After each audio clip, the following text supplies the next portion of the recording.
ইটাহারে নারী শক্তিকেই প্রাধান্য দিল পদ্ম শিবির। এবার ইটাহার বিধানসভায় বিজেপির প্রার্থী জেলা সম্পাদিকা সবিতা বর্মন। জানা গিয়েছে, সবিতা ইটাহার বিজেপির লড়াকু মহিলা নেত্রী। তিনি একদিকে ইটাহার গ্রাম পঞ্চায়েতের সদস্যা, পাশাপাশি বুথ স্তর থেকে উঠে গিয়ে দায়িত্ব সামলাচ্ছেন জেলা সম্পাদিকার। বৃহস্পতিবার বিকেলে সবিতার নাম ঘোষণা হতেই উচ্ছ্বাসে মেতে ওঠেন ইটাহারের বিজেপি কর্মীরা।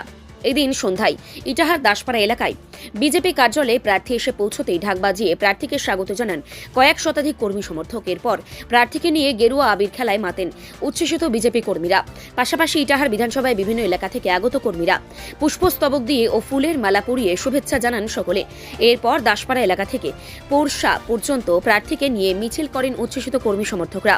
প্রার্থী এদিন দেশের প্রধানমন্ত্রী, রাজ্য বিজেপি সভাপতি, বালুরঘাট লোকসভা সাংসদ সহ জেলা বিজেপি নেতৃত্বকে ধন্যবাদ জানান তার উপরে আস্থা রাখার জন্য। সবিতা জয়ের বিষয়ে 100% আশাবাদী। এই প্রসঙ্গে বিজেপি প্রার্থী সবিতা বর্মন আরো কি বললেন শুনুন। আজকে ইটাহারের প্রার্থী ঘোষণা হলো, আপনি প্রার্থী হলেন, কিভাবে দেখছেন, কি বলবেন? দেখুন, সর্বপ্রথমে আমি আমাদের দেশের যশস্বী প্রধানমন্ত্রী মাননীয় দামোদর মোদীজি, নরেন্দ্র দামোদর মোদীজিকে আমি ধন্যবাদ জানাই এবং আমাদের দেশের স্বরাষ্ট্রমন্ত্রী মাননীয় অমিত শাহজিকে আমি ধন্যবাদ জানাই। তারপরে আমাদের সর্বভারতীয় সভাপতি মাননীয় নীতিন নবীনজিকে ধন্যবাদ জানাই।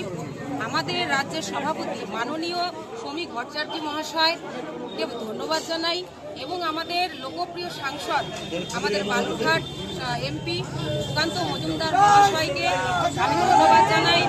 আমাদের উত্তর দিনাজপুর জেলার মাননীয় সভাপতি নিমাই কবিরাজ মহাশয়কেও ধন্যবাদ জানাই এবং আজকে আমার মতো একজন কার্যকর্তাকে আমাদের দেশের প্রধানমন্ত্রী দল আশ্বস্ত রেখেছে তার উপরে এবং আমাকে প্রার্থী হিসেবে ঘোষণা করেছে ঠিকই, কিন্তু আমি মনে করি আমাদের ইটাহার বিধানসভার মধ্যে আমরা দেখছেন আজকে যতজন আমাদের কার্যকর্তারা এখানে উপস্থিত হয়েছেন সকলেই আজকে আমাদের ইটাহার বিধানসভার আমরা প্রার্থী। শুধু আমার নামটা শুধু রয়েছে সবিতা বর্মন, কিন্তু প্রার্থী এখানে যতজন আমাদের কার্যকর্তা উপস্থিত রয়েছে সকলেই প্রার্থী রয়েছেন এবং সর্বোপরি আমি আমাদের দেশের প্রধানমন্ত্রীকে ধন্যবাদ জানাতে চাই এই বলে যে আমাদের পার্টিতে, ভারতীয় জনতা পার্টিতে এটা সম্ভব, একটা ক্ষুদ্র কর্মীকে কিভাবে দল এগিয়ে নিয়ে যাওয়ার প্রচেষ্টা এখনও করছেন, আগামী দিনেও করবেন এবং এটা করাতে আমাদের ছোট কার্যকর্তাদের মন আগামী দিনে আরও কাজে অগ্রসর হওয়ার জন্য সাহস পাবে এবং আগ্রহ বাড়বে। এই বলেই আমি সকলকে ধন্যবাদ জানাচ্ছি। ইটাহার থেকে নিজস্ব প্রতিনিধি রিপোর্টার বঙ্গ সংবাদ।